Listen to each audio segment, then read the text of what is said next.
I have a story for you.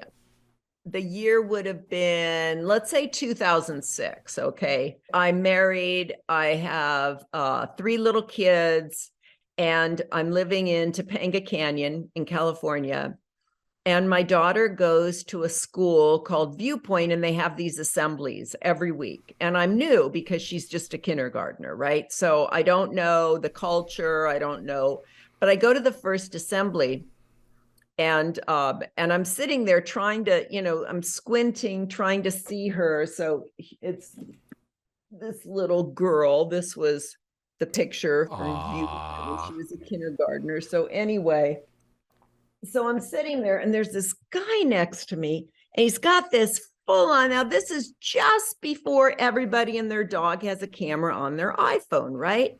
So he's got the full on big camera and the lenses, and he's like just really taken up his space to take an exact picture of whatever he's, whatever kid he is. So anyway, he sits down, and I turn to him and I say, which one is your daughter? This is my first assembly. And he looks and he goes, oh, which one's your kid? He goes, mine's that one. And I guess she was in first or second grade or something. And I said, mine's a kindergartner, and she's like, the third from yeah. And I said, I stuck out my hand. I said, my name's Harley. And he said, Harley, I know. I was married to you. And I went, oh my God. I said, Richard, how are you doing? He said, great. How are you doing? And we hugged each other, and we filled each other in. We hadn't seen each other since that day in Vancouver back Wow. in What a small 1997. world. Did he see you in the rise? Did he deliberately sit next to you, or was that an No, accident? we were completely like kid, like parallel play, like completely oblivious. He was just the guy next to me. I was like, who's this guy who's got this big camera set up? Like, wow. And your daughter and Wiley went to the same school. Mm-hmm. Isn't But that Wiley would something? have been a year or two Yeah. or three older. Yeah. My Man, that's daughter great. was born in 2000. So anyway, so he said, we like, what are you doing these days? He said, I don't act much anymore. I do this. And I went, I don't act much anymore either. I've got twins who are in preschool, and then Audrey, who's there. And I said, and I write novels now. It was so interesting. Like, wow, we both kind of got out. Right? You don't have to be in one fixed thing throughout your life, Yeah. You can dabble here and there, and that's okay. It was a revelation to me. I seriously never thought until I was about in my late 30s that I would ever do something other than be an actor and like live and die on stage.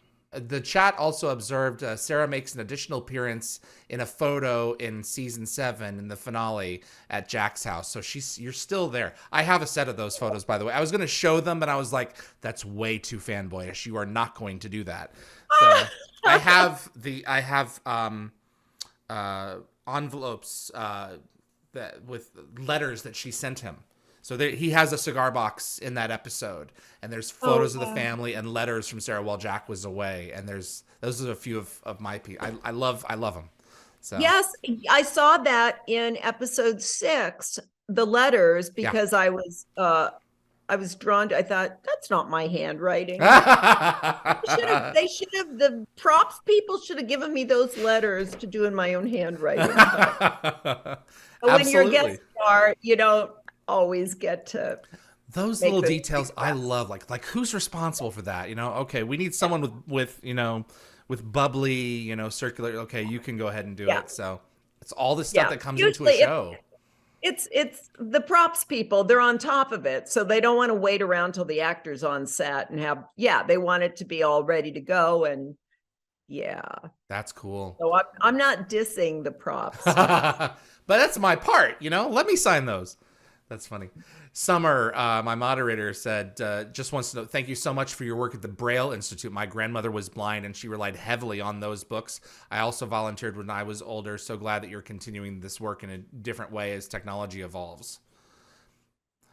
Matt, Yes, I loved it. that's really cool. Matt Witten's audiobook. So you are involved in, is it the audio version for Killer Story? Is that correct? Yes. And Okay. also his novel before Killer Story, which was The The Necklace, Necklace. another really hardcore thriller. Oh my God, both of those books, he really knows how to ratchet up the suspense.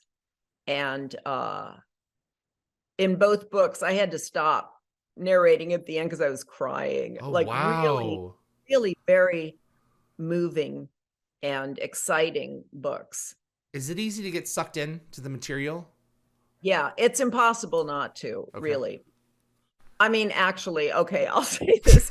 For nearly every book I have narrated, I cry at the, it's like, well, you know, when you finish a project, there's just this sort of like huge exhale of, and then often it's followed by like a little burst of euphoria, and which is then followed by depression Mm-hmm. sometimes.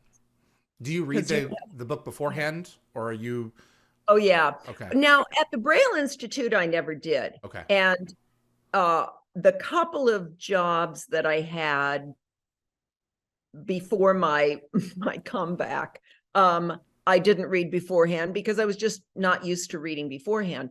And also there was a director like on the set, and but now I wouldn't dream of not doing it because there's all sorts of artistic decisions to make. Like I have to figure out how many characters there are, who's got accents, what are the words that I either have to look up or names that I have to contact the author and see how they want that done. Like some artistic choices. But also, if I give somebody a kind of annoying voice, and then it turns out they're in 7/8 of the chapters, Oh no. it can be overwhelming. So you have Um, to pace. You have to vocally pace yourself with the characters. yes, Ah. and also, I mean, I tend to go pretty low key on the differentiating between character voices.